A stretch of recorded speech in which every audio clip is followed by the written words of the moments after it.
안녕하십니까. 광주 전남권 뉴스입니다. 전기차와 자율주행차 같은 미래 자동차로의 전환을 선도하는 도시가 되겠다. 광주시가 꿈꾸는 자동차 도시의 청사진입니다. 첫걸음으로 광주시가 심혈을 기울여 미래차 국가산단 유치를 추진하고 있는데 조만간 결과가 발표될 예정입니다. 양창희 기자가 취재했습니다. 전기차가 대형 시험실에 들어옵니다. 안테나로 전자파를 쏜 뒤 차량 안에 전자기기가 제대로 작동하는지 확인합니다. 광주 빅그린 산단에 마련된 국내 최대 규모의 자동차 전자파 시험실입니다. 전기차 자율주행차의 등장으로 자동차가 기계장치에서 전자장치에 가깝게 바뀌면서 이런 시험 장비의 중요성은 더 커지고 있습니다. 자율주행이 시작되게 되면 또 그 외부에 있는 센서들과 주변에 도로에 있는 인프라들이라든지 여러 가지 통신이나 정기적인 상황이 많아지게 될 수밖에 없습니다. 친환경차 부품 인증센터와 전기차 화재 실험실 등 미래차 인프라가 늘고 있는 빅그린 산단. 상대적으로 수가 부족한 부품과 장비 업체까지 들어오면 큰 시너지 효과가 기대됩니다. 하지만 분양률은 85%, 남은 땅이 별로 없습니다. 미래차 전환을 준비하기 위한 국가 산단이 추가로 필요한 이유입니다. 이곳 빅그린 산단에 이미 들어선 자동차 생산 공장과 친환경차 실험 인증 설비, 그리고 미래차 산단까지 더해 자동차 산업 관련 인프라를 한데 모으겠다는 게 광주시의 구상입니다. 이를 위해 내연기관 부품업체의 체질을 바꾸고 미래차의 핵심인 인공지능 산업과의 연계도 꾀할 계획입니다. 지금 산학연 중심으로 미래차 배란 지원센터 해서 지금 행정적인 지원을 하고 있고요. 거기에 관련된 어떤 역량 강화를 할 수 있는 어떤 R&D 사업이나 광주 미래차 산단을 포함한 국토부의 신규 국가산단 후보지 발표는 다음 달 이루어질 것으로 보입니다. KBS 뉴스 양창입니다. 올해 광주 지역에 새로 보급되는 전기차 대수가 지난해보다 20% 가까이 늘어납니다. 광주시는 올해 458억 원을 들여 전기차 4,800대에 구입 보조금을 지급할 예정인데 이는 지난해보다 760대, 18.8%가 늘어난 것입니다. 광주시는 전기차 보급 예산을 포함해 경유차 조기 폐차 지원금, 가스펌프 저감장치 지원 사업 등 대기 환경을 개선하는 데 올해 700여억 원을 투입할 계획입니다. 네트워크 소식입니다. 저출산 고령화 시대를 맞아 시군마다 인구를 늘리기 위해 안간힘을 쏟고 있습니다. 특히 출산율을 높이기 위해서 경쟁적으로 현금성 지원을 늘리고 있는데요. 효과가 있을까요? 전주총국 조경모 기자가 취재했습니다. 지난해 군산시 인구는 모두 26만 2,467명. 10년 전보다 무려 15,800여 명이 줄었습니다. 2019년에 1,300명대였던 출생아 수도 지난해 1,100명대로 뚝 떨어졌습니다. 위기감을 느낀 군산시는 출산율을 높이겠다며 지난해부터 출산 지원금을 대폭 올렸습니다.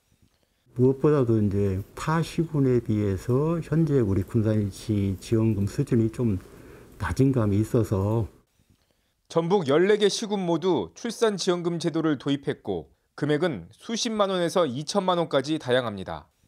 하지만 지난해 출생아 수가 전해보다 한 명이라도 늘어난 지역은 단 4곳에 불과합니다. 출산 지원금을 준다고 반드시 출산율이 높아지는 건 아니라는 뜻입니다.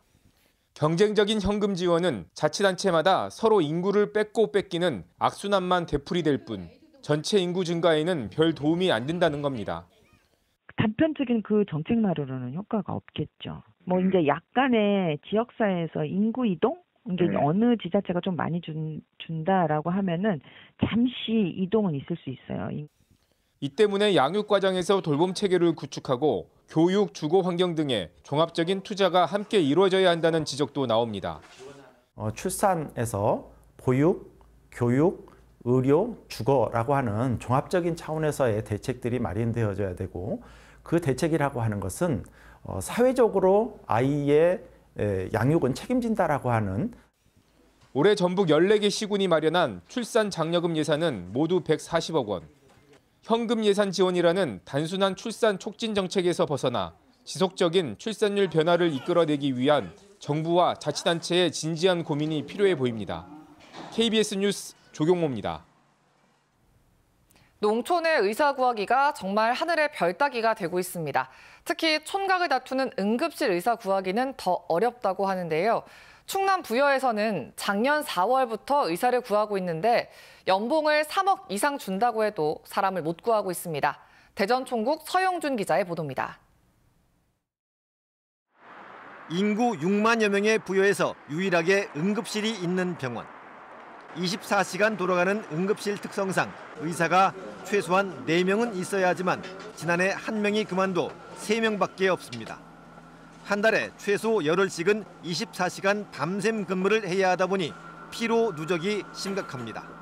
밤에 오는 환자에 대해서 그만큼 집중도가 떨어지는 것은 사실이고요. 더 할 수 없게끔 되는 날이 오겠죠. 병원 측이 연봉 3억 원에 채용 공고를 10번 냈지만 문의조차 거의 없었습니다. 올해부터는 충남도와 부여군 예산 지원을 받아 연봉을 3억 3천으로 올렸지만 아직도 지원자가 없습니다. 12명이 정원인 간호사도 4명이 부족하지만 구할 수가 없습니다. 1명만 자리를 비워도 남은 사람이 맞교대를 해야 합니다. 인력 충원은 고사하고 추가 이탈자 맡기도 버겁습니다. 그런 일이 또 발생할까 봐 저희도 지금 조마조마하게 어렵게 직원들을 이탈하지 않게 하려고 노력을 많이 하고 있습니다. 상황이 이렇게 되자 부여군은 급여 외에 숙소를 지원하는 방안까지 고려하고 있습니다. 그런 조건으로 해서 오실 수 있는 확률이 더 높다고 하면 저희들도 고려를 해볼 생각입니다. 인근 서산에서는 서울대병원과 의사 파견 협약까지 맺는 등 농촌마다 의료 공백을 막기 위해 온갖 방법을 총동원하고 있습니다. 농촌의 의사 부족이 심화될수록 지역 소멸이 더 빨라질 수 있는 만큼 정부 차원의 특단의 대책이 필요하다는 목소리가 커지고 있습니다. KBS 뉴스 서영준입니다. 다음은 희망 2023 나눔 캠페인 이웃돕기 성금을 보내주신 분들입니다.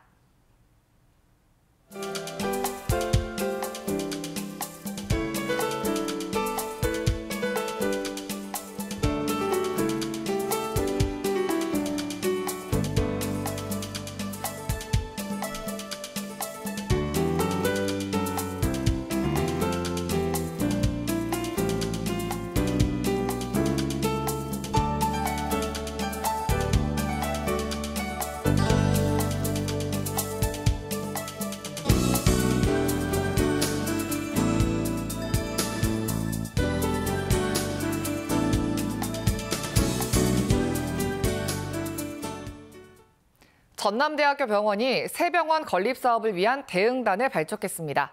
전남대병원은 진료과별 교수와 팀장급 이상 직원 등 21명으로 대응단을 구성하고 자금 조달 계획 등 예비 타당성 조사를 위한 준비에 들어갔다고 밝혔습니다. 전남대병원이 추진하는 새 병원 건립 사업은 지난달 기획재정부 재정사업평가위원회에서 예비 타당성 조사 대상으로 선정됐습니다. 광주전남연구원이 새 원장 공모 절차를 중단하면서 분리수순을 밟을 가능성이 높아졌습니다. 광주전남연구원은 후임 원장 공모에 1명만 지원해 재공고가 필요한 상황이었지만 이사회가 최근 회의를 열어 5대 원장 공모 절차를 중단하기로 의결했다고 밝혔습니다. 광주시와 전라남도 공동출연기관인 광주전남연구원은 지난해 시도의회에서 분리 운영 필요성이 제기되면서 광주시는 조직진단 용역을 진행 중이며 전남도도 용역 발주를 앞두고 있습니다. 조선시대 후기에 여수에서 시작해 서울까지 연결되며 군사통신 역할을 했던 봉화대 유적의 사적 지정이 추진됩니다. 문화재청은 여수 돌산도에서 서울 목멱산을 연결하는 제5로 직봉노선의 봉수유적 21개를 국가지정문화재 사적으로 지정하기 위해 최근 전라남도 등을 대상으로 설명회를 열었고 현장 조사에도 나설 계획입니다. 제5로 직봉은 여수 돌산도에서 출발해 고흥, 완도, 진도, 영광 등으로 연결됐으며 전남 지역에만 봉수 9곳이 사적 지정 대상에 포함돼 있습니다. 전라남도가 낡은 관광지를 되살리는 사업에 60억 원을 들이기로 하고 사업 대상지 공모에 나섰습니다. 전남도는 관광 명소 35곳 가운데 지정된 지 30년이 지난 시설이 14곳에 이른다며 최신 추세를 적용해 개선할 필요가 있다고 설명했습니다. 공모는 다음 달 24일까지 이어지며 전문가 심사와 현장 심사를 통해 사업지 3곳이 뽑힐 예정입니다. 광주 지역에 있는 빈집이 1,490여 곳에 이르는 것으로 집계됐습니다. 지역별로는 동구가 410곳으로 가장 많았고 남구 363곳, 광산구 318곳, 북구 208곳, 서구 193곳으로 나타났습니다. 광주시는 보존 상태 등을 기준으로 등급을 나눠 빈집을 매입하거나 철거하는 등의 정비 사업을 벌일 계획이라며 올해 25억 원을 투입하겠다고 밝혔습니다.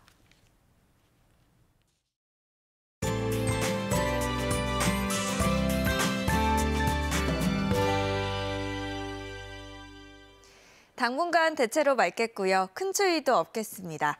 오늘 아침 기온도 광주가 영하 0.9도 안팎으로 어제보다 2, 3도가량 높게 시작하고 있고요. 한낮 기온도 6도까지 올라 어제와 비슷하겠습니다.